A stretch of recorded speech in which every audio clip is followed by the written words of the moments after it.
What's up, everyone? I'm Mike Lowe, and we are back in Madden 24 talking about my top wishes, hopes, and I guess desires for the Madden series moving forward. I will talk about it in this video a lot, but I don't come from a place of anger or hate towards Madden. I'm playing the game and I enjoy it, but I can also see there's some areas that really need some TLC at the very least. And there's some other areas of innovation that I want to talk about that just frankly we should be seeing in a sports game, for any sports game, in 2024 and moving forward. So without further ado, let's jump in to my top list here of improvements for Madden. But hey, before we do that, make sure you like the video, subscribe to the channel if you haven't. I've seen a lot of positive growth here with the channel lately, and it's because of all of you. I've loved the interaction, great questions being asked, and that sort of thing. So we're always trying to cover mostly franchise sports gaming at just kind of like a deeper level like we're going to do in this video. So I appreciate you guys checking it out. Let's get into the video. Now, this next one may not be super popular for everyone, but I would love if Madden gave us the ability to hide overall ratings and maybe even go the extreme of hiding all ratings together. But for this one, let's just pretend we were able to hide the overall rating. And we're looking at the Lions here. We're looking at strong safety because they're pretty deep. They got three really good players, CJ, GJ. You got Kirby Joseph, aka Aaron Rodgers' dad, and you got the rookie Brian Branch. And so, of course, these guys are pretty evenly rated, with CJ GJ being kind of the outlier there at 84 overall. But let's pretend we couldn't see this, and we just knew Branch was a rookie. Then let's just say you drafted him, so we really know nothing about him. He's a fictitious player or something. You would look and say, okay, pretty good speed, 86, not bad. Great acceleration, hit power is pretty good, pursuit's okay. Coverage isn't great. So again, you kind of look at this, you're looking at these ratings, like what do you make of this guy? Like he's fairly athletic, pretty strong, not really a coverage safety. Okay, that makes sense. And then what if we were to go and look at Kirby Joseph here? Actually, let's look at CJ GJ next here. And we're going to, again, ignoring the overall, you're going to say, okay, so he's faster, maybe not quite as much acceleration, but the awareness really stands out. Certainly better in coverage, maybe not as strong of a player. We look at hit power and things like that, not the same kind of pursuit. So more of like a coverage strong safety. Pretty much you could probably identify that he looks to be a better player than Branch, even though Branch is the rookie and is probably going to grow a little bit quicker. And then you have Kirby Joseph, same position, again, ignoring the overall, who kind of looks like he's an in-between. He's better at coverage than Branch, but not as good as Gardner Johnson. Speed, he's kind of, again, in the middle. Hit power, he's probably lacking a little bit there as far as what you'd want to maybe see in a strong safety. The point being, by hiding the overall, you're making it tough. You're making it so you really have to spend some time and evaluate your players. And we're only looking at the strong safety position here, but this can get really interesting as you start going through your franchise and you're looking at positions like quarterback, even running backs. Certainly, I mean, you see this stuff happen all the time where like undrafted running backs are popping into the league and making a name for themselves. And so as you go around and you're looking at position battles, Jackson, Glasgow, even with veteran players like this, like it would be really cool to kind of see that develop. And we've seen this in games before. This is not an original idea. I think even the NHL game lets you kind of use fog of war a little bit with a little more flexibility. Even the old head coach '09 game did this a lot, where you really had no clue of a player's overall until you got into a little bit deeper scouting. And I think this would be really cool. Like any of these tips, I'm going to say this a lot, but it's going to be really important that the AI teams also use this somehow. And again, that would be a little bit of a deeper programming issue there to kind of make them really look at some position battles, and maybe certain coaching staffs are better than others at identifying it more quickly or more accurately. Whatever that might be, that's something that would probably evolve over time. But the point being is, give us the ability to hide overall ratings, especially something like an online league. But by doing this, it's going to create more, I guess, realism and just kind of tie it together, the whole like team evaluation element of this game. But again, really important that the CPU teams need to be doing it as well.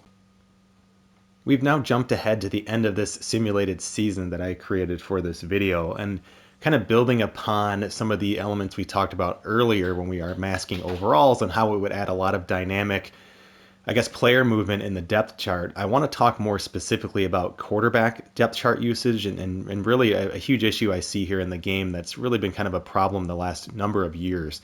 You're looking at Clayton Tune here, and the reason we're looking at Clayton Tune is because he is the 33rd quarterback in this simulated season by way of pass attempts. And so he is a backup quarterback, of course, and He had 129 attempts, so he played in a few games, and that makes sense. He came in for an injury or something like this. That looks great. Really, he's not the problem. The problem is when we look at the 34th quarterback with 16 attempts, and the 35th quarterback with 2, and the 36th with 2, and so on. Backup quarterbacks are never being played. And there's a couple things here. The biggest issue is that the game is simply not generating injuries for quarterbacks, whether it's simulated. You'll see them a little bit more in played games, surprisingly, and that was never the case before. It was always the opposite. But you'll see them more this year in played games. But in simulated games, they're never getting hurt. And if they do, it's very, very short. You can see a couple pass attempts. They go to the bench for a second, they come back.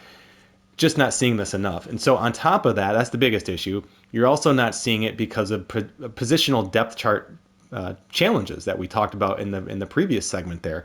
We're not seeing proper battles. Now, to be fair, Madden's done a pretty decent job. Actually, one of the things I really like about Madden is I love that they've given us these motivations for players. I think this is an awesome addition. This is one of the best things we've gotten in franchise mode in a number of years. So you have someone like Jordan Love, quarterback of the future, they're going to likely start above similarly rated players. So that's really key. Like if you had another player who was a 72 or maybe even like a 73 overall, but maybe they're old, kind of at the end of their career, they're going to get Jordan Love in the game. This is super good. This is the kind of AI that we're talking about when we're talking about depth chart positional battles and things like this that we want to see. I think where it still kind of lacks, though, is when we go and look at a player, say, like Geno Smith here. So Geno Smith had a bad year. If you saw, he threw 13 touchdowns, 19 interceptions. He's considered a mentor. That's good. Franchise quarterback will not be replaced by their team until later in their career. Okay, I guess. And again, I'm not saying you need to bench every single quarterback that's had a terrible year, but it's kind of strange that like they never even gave Drew Lock a look or Kellen Mond a look. Again, I'm not saying these guys are the next Tom Brady or anything, but like this is not a good year. Geno Smith, he's certainly having a better year in real life, but I mean, this is something 61%. I mean, this is not good. And to like not even give these guys a look is problematic because I think in your franchise you might want to, but then it's like this weird, you kind of feel like you're gaming things a little bit. You're taking advantage of something that the CPU teams don't do. And anyway, the point being is just that the quarterback usage in the game could really, really use some work. And unfortunately, this is one of those things that comes from Mutt. It bleeds over. This was a change made. People were, I'm assuming, complaining about having quarterbacks hurt in Mutt and not wanting a backup. And it's ridiculous. And I don't hate on Mutt. I don't hate on the mode. I understand it makes them a lot of money. It's super popular. I'm not anti-Mutt. I am anti-Mutt elements bleeding into franchise mode. They need to clean this up. It needs to be separated because they have some really cool potential. I really like those player motivations, but it needs to work more intelligently, especially when we're looking at the quarterback position when we're talking about simulated games. To add really quickly too, these motivations, I do like them, but I still think they need a little bit of work in how they kind of phase out. We have a 39-year-old quarterback here, Aaron Rodgers, who will quote unquote not be replaced by their team until later in their career. Okay, well, when is that? When do we start considering him no longer a franchise quarterback? And I get it, he's still an 86, he's still really good, but when is later in their career? Like, what does this mean? When do these evolve? And I do think some of these are more dynamic than others. I don't think players just keep the same tags forever and ever and ever, but this could still use a little bit of cleaning up here. I think it's something that can help players just kind of evolve more accurately as they progress through their careers. So let's talk about statistics and how they're tracked or maybe not tracked in the game properly. Here we're looking at the defensive statistics for the Lions at the end of the simulated season. And we have 3 players that were 6.5 sacks or more. So Hutchinson 8.5, Derek Barnes at 7.5, and Romeo Okwara at 6.5. What's strange though is that when I go and look at the full NFL listing, it's got Aaron Donald at the top, and you're going to see Hutchinson here. It says 8.5 sacks, and you're going to see Derek Barnes with a 7.5. But at 6.5, suddenly Romeo Okwara has disappeared, and he's not here. I don't know where he went. And it's not like we ran out of space because there's guys down here with 4 and 3.5 and so on sacks. But where's my guy with 6.5? And this happens like in every statistical category. It's super strange. It's a really, really, really weird thing that's happening. Also, on top of this, I really would love to see just better defensive, I mean, really any stats. Like we need to see more advanced metrics. Where is DVOA? Where are things like adjusted completion percentage. And I get it. Like these are the mom and pop stats that we're used to seeing: completions and attempts and touchdowns and interceptions. Those should stay. We shouldn't get rid of those. Not everyone's like a uber NFL fan who loves to look at advanced metrics, but NBA 2K does a really good job of this. They have like their basic stat sheet, then you have like your advanced stat sheet, and then they have like your per 48 minute stat sheet or whatever it's called. And so they do a really good job of kind of showing it there if you want it. If you're more traditional and want to stick with that, that's here too. But at least give us some options. And we're not even talking like super advanced stuff. Again, DVOA has been around for a long time. Adjusted completion percentage, those are just a couple examples there. And so we've unfortunately seen them kind of remove some stats from the game. Remember, we used to have like the passes thrown on defense versus like passes defended. That's now gone because it never tracked right in played games anyway. You would just get zeros. It would track right in simulated games, but there's still mismatches with things like in your played games. You're going to get a ton more assisted tackles because of the gang tackling animations that we were given over the years, which look nice, but they're not tracked accurately. Probably in the simulated games really is the issue, or they're just super inflated in the played games, or maybe they're just given out too liberally. They reward assisted tackles more than they would in real life or in simulated games. But point being, when you add those two up, you're going to see your players all at the top of this list here, and it's because of assisted tackles being inflated. The statistics in this game, they need to be modernized and they need to be cleaned up. Next, I want to talk about the news. And first, I want to say I do think this has improved this year. It's a little bit more useful than it was before. It was complete and utterly useless. But this is a little bit more intuitive. I shouldn't even say it's intuitive, but it's a little bit more informative. And I actually look through this now. However, it is still severely lacking when we're approaching the year 2024, when we're talking about how information is being conveyed or even created in this case. Because to me, a new section in any sports game, and this isn't just for Madden, this needs to be using generative AI by this point. We should be generating stories. And if you're not familiar with generative AI, I'm talking about things like ChatGPT, Google Bard. I'm sure you've heard of this. You probably have dabbled in it a little bit. This is different than like programming AI when we're talking about like the intelligence of your players on a field. Generative AI is much easier. And what I want to see here is generating stories through generative AI that are much more than just these bad tweets. Because really, technically, these tweets are generative AI, if you think about it. It's being pulled from things that are happening around the league. But they're lame. They're terrible. I want full-on radio shows. I want sports talk radio. I want TV shows that are generated, halftime shows. I want highlights at the end of the week like we see, heck, back in like college basketball, college hoops 2K8 had stuff like this where you'd have like the end of the week recap and it would show highlights. That stuff should be happening first and foremost, but two, it can all be done with generative AI. Even the videos can be created, and it's going to take a little bit more than just using a generative part for the videos and images. But the beauty is they have a license for the NFL, so it should look even better than what you and I could generate. If I just said generate a football halftime show, it's going to give me something, but it's going to look pretty bad because it's not going to have proper logos and things like that. So they have the capability to do so much more here, and it starts with this news section. Give me useful news. Give me magazines. Give me newspapers. Give me, again, snippets from TV talk shows, sports radio shows, things like that. Give us all of that. Give us the options to generate it even ourselves if we want, inside of, say, an online league. If I want to generate a story about, like, say, like a trade block I put together or whatever. Give us those options. That should be here for all of these sports games. And if they're not working on it right now, shame on them, because that stuff absolutely should be tied into our sports games by now. Another quick statistical note is you may have noticed in your played games, if you've had fumble recoveries, that they are counted twice as much as they are in the simulated games. The simulated games are accurate. If it's a fumble and it's recovered, it counts as one time. In your played games, those get duplicated for some reason. So if you actually recovered 10 fumbles in your 17 played games, it would show on the screen as 20. And you're not seeing it here because I simulated this season, but just take a look for yourself. It shows up on this screen. It's going to show up on the total number of turnovers that you're seeing, and it's just fumble recoveries. It doesn't really do it anywhere else. But this has been messed up for years. And again, it just kind of goes back to the quality, the level of quality we're seeing, the level of quality assurance that we're not seeing in this game. And it's this level of detail. Think how many MUT screens we get that are generated every single month in this game that pop up that I have to hit O on to back out of, or hit circle, I should say. Think how many times I have to kind of navigate through annoying MUT stuff because that's been updated and refreshed. But we're not getting like live rosters. We're not getting the ability to start at any certain week. We're not even getting the ability to have fumble recoveries counted correctly. And guys, this isn't a Madden 24 issue. This has been like this for like 4, 5, 6 years in this game. This is just attention to detail, plain and simple. And it's time they really step up their game when we're talking about statistical tracking. So these next few elements are going to be kind of based around the draft, which I think overall Madden does a pretty good job with. It's still really fun.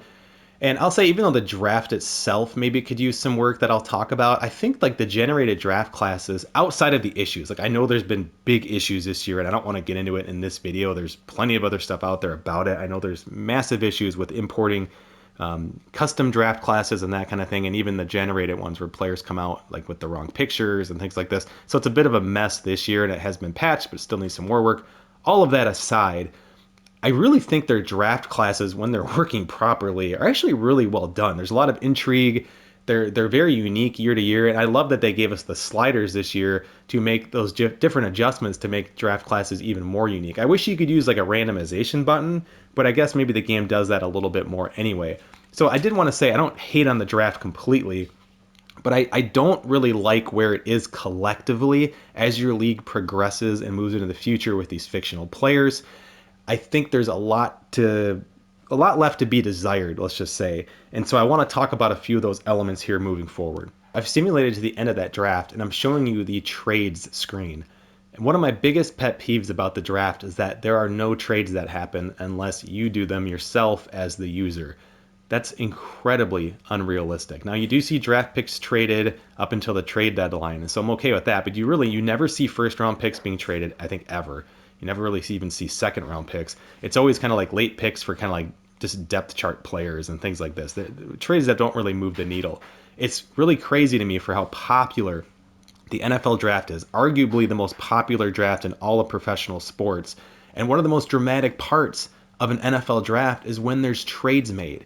And to not see that ever happen is really, really frustrating and just something that needs to be fixed. It needs to work, and it needs to be part of the franchise experience. So let's continue on with this draft here that we've already simulated to the end of.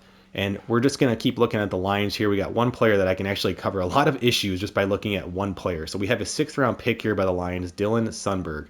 First off, he's a position left outside linebacker. That terminology is not even really used in modern NFL. You don't use things like left outside linebacker or left end or right end. That's not really how defenses are even classified anymore. It's, you're using edge rusher or jack linebacker and this sort of thing. They're very, very interchangeable pieces in real life. In Madden, that's not the case. We have the Lions, who in Madden still run a 3-4 defense. That's fine. They don't really use it much in real life anymore. But we have a 226-pound outside linebacker who they picked to fit into this 3-4 defense. That's not a fit, especially at left outside linebacker. Now, you could say, well, move that guy to the inside or move him to be like a big, strong safety or something like this. Sure, but the game won't do it. There's nothing built into the game that will move Dylan Sundberg. He will sit as a left outside linebacker as long as he's on the Lions and sit in a 3-4 defense as long as the same playbook is being used for this team, and essentially be kind of a waste. Like, there's nothing in here that's going to move him to the right spot. You're going to see similar things with offensive linemen. Maybe this right guard has the size and pass blocking to maybe be a right tackle instead. Maybe this happens all the time in real life where players are picked at tackle and they're moved to guard, or they're moved from guard to center, or vice versa. You never see this sort of thing. You can do it with your team, but it gives you, again, kind of an unfair advantage. And it's really unfortunate because I really think the player generation in this game is good. It's probably the best of any of the games. It's better than 2K because their players kind of look terrible. It's certainly better than MLB The Show, where you have like pitchers coming out who are like 5'7" and things like this. And I guess you could make the argument NHL's is pretty good as well. So like between NHL and this game, their draft classes are good. It's just the intelligence of how they're handled by the CPU teams is really, really poor. And not every position really matters. I mean, corners typically are going to stay corner, although not always.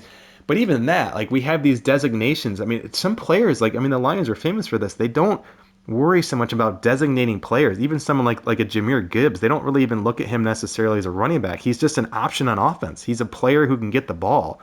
And so just having more intelligence. Of course, we could do a whole part on the defensive line too when you're looking at 3-4 versus 4-3. You get these really, really big defensive ends or maybe undersized defensive tackles, and they're never moved appropriately to fit a particular defensive scheme. And that matters because that impacts how the player progresses, it impacts how they're overall and they start earning XP and that sort of thing. So it really, really matters. And honestly, if there's like a top critique I have for Madden, like this might be it. It's just more intelligent roster management, more intelligent naming conventions for players, and just really modernizing this whole part of the game. I'm sure it's not a small task, but I don't think it's insurmountable, and I really hope we see this soon in Madden football. Let's continue. I talked about really liking the Madden draft class generation. I think it does a really good job with the names. I think you get some very realistic names and they're believable. You don't get really kind of some of the crazy mismatches you'd see in, say, like NCAA football 14. What you are missing, though, are things like suffixes for names. You're missing things so like, Ezekiel Gray Jr. or Tevin Chambers the second or the third and so on. And again, we don't need to go overboard with this. Not many players have this, but there are some. And as I flip through here, you just don't see any of that. And even if I don't know, it would just be cool if you had that option to kind of add these quickly and a little bit more organically than like just randomly going through and doing it yourself, which you could do. It wouldn't be hard. It wouldn't even be that time consuming. You could maybe do it like once per team or something like this. Think about your team's last draft. They probably don't even have someone with a last name suffix of some sort. But hyphenated names, juniors, seniors even, second, third, fourth, that kind of thing. You're just never going to get all of these. And it would just be kind of cool if we saw this. I'll also throw in an ad that I wish we would see more like Hawaiian names from Hawaiian players who were born in Hawaii. The game does track more than just college. It does seem to track where the player was born. I think even in generated players because it'll say like close to home, and it doesn't always match that player's college. So if we use like Victor Suttle, who of course is a fake player, he went to Oregon, but he might be from California or he might be from Florida. And so his close to home is not going to really benefit for the Seattle Seahawks, but it maybe would for the Miami Dolphins or something like that. So it would just be cool to kind of see them kind of tie that together more for like certain regions, especially with like Hawaiian names and that kind of thing, where you're not going to get. And again, it's not that everyone it's not that like no one in Hawaii can be named Jarvis Horn or something like this, or Travis Merriweather, but we should be just seeing more of those traditional names from that particular region, which I think would be really cool. Also, and this is something that really cool that like out of the park baseball does is like give me some like legacy players. So like we're seeing Deion Sanders kids play in the NFL, or we will be, right? We're seeing them play in college, I should say. But like give me some of these that are just generated. Like if I go 15 years into the future, where's Patrick Mahomes the fourth or third or whatever? I think he's the third, right? So like, where's the next Patrick Mahomes? And it doesn't always have to be like Madden. Please don't go overboard with this. Like if it's the son of a X Factor player, they don't have to be an X Factor player. Like Patrick Mahomes' dad was not a super good baseball player. It doesn't always have to be exactly the same, but it would be really cool. Or even give us like Dick Butkus's grandson, great grandson pops up in the league or something like this. I mean, give us some cool storylines. But again, please make it where they're not always just as great, maybe, or vice versa. Maybe you just kind of give me some just middle of the road NFL player who played 4 years, but his kid comes along and is so and so junior, and ooh, wow, they look really special. I think that could be a really cool ad. Last thing I can say about the draft and the player generation is we need more realistic jersey numbers for certain positions. So we're looking at cornerbacks, and I've just sorted by age. Not all of these players are rookies, but as I just scroll through, pay close attention to the jersey numbers, and we'll stop on the single digit players. And we'll see which ones are real, like Christian Gonzalez, and we'll see which ones are fake. That would be from a generated draft class. And I'll just cut to the chase. You're not going to see any. You're not going to see any single digits, right? You're going to continue to see these players that have single digits are real life players, which by the way, there's a hyphenated name, right? So real life player, we should see that in the generated classes, as I was saying. But as I flip through here, you're just not going to see single digit jerseys on players that are fictional. You're going to see them on real life players. And this happens in a number of positions. It's going to happen in all the defensive positions. It's going to happen even at running back. They did an okay job with receiver. You will see some of the single digits and team numbers happen with receivers, but not so much. So here's a rookie with 12, but I mean, we're looking for single digits here. So, of course, Bijan real life. But other than receiver, you just don't see this happening a lot. And again, it's a small little thing here. Here's player 0, but honestly, this has more to do with the draft class issue. Like when a player is 0, it's usually because this player is kind of bugged out and they have like the wrong player picture and that sort of thing. If you went in and edited him, he's actually probably not even actually number 0. But point being is they could just clean this up a little bit beyond obviously fixing the draft class issues, but just really kind of making it more realistic for the modern NFL, which has opened up jerseys, including 0 and 00. We should be seeing that here in Madden by now. So those are some of my critiques of the game. And I guess what frustrates me the most is that like I actually really like Madden this year. So this isn't a video coming from like hate. I always find those videos ironic where it's like you hate the game so much, but how do you know so much about it? I like it. I've enjoyed it this year. I guess what's frustrating me is like I feel like we're finally getting kind of close to having a polished game. And a lot of the stuff I'm seeing, they're not huge asks. It's cleaning things up. It's just tightening up some loose ends. And yeah, there's some bigger things in there, maybe like really kind of rebuilding the whole like defensive identity of a team, or using generative AI for different things around the league. We've seen some really good improvements, of course, on the field. I could create a whole video about the pros of the gameplay on the field, but we're seeing a lot more tools being introduced for commissioners of online leagues, and it's moving in the right direction. It's probably not moving as fast as we would all like if you've been watching this video. But nonetheless, these were just some of the things that I've seen. There's many more. And I hope that we can just start to kind of bring these things to light. I'm a big believer in kind of bringing them to light in a positive yet constructive way. So again, the last thing I'm trying to do is attack. I'm not going for clicks. I'm not trying to just like bash on EA because it's trendy. I don't hate EA Sports. I don't hate Madden. As I've said, I played the game. I enjoy it. So I'm just trying to do my part to try and see if we can make the game better. See if we can kind of move that needle a little bit, get some more attention for franchise mode. And again, not hating on MUT, I just don't play it, but there's still a lot of us. If you look at the number of people who are building franchises or are using franchise mode, it's massive. And so we are a population and we have a voice that should be heard. And so that's what I'm trying to do with this video. But I appreciate you guys watching it. Give the video a like, give it a share, subscribe to the channel if you haven't. I'm also on Twitter at MikeLow47. You're going to see me in various other places like Operation Sports, SimSportsGaming.com, and so on. But yeah, that's it, everyone. Appreciate you checking out the video. Enjoy the rest of the NFL season.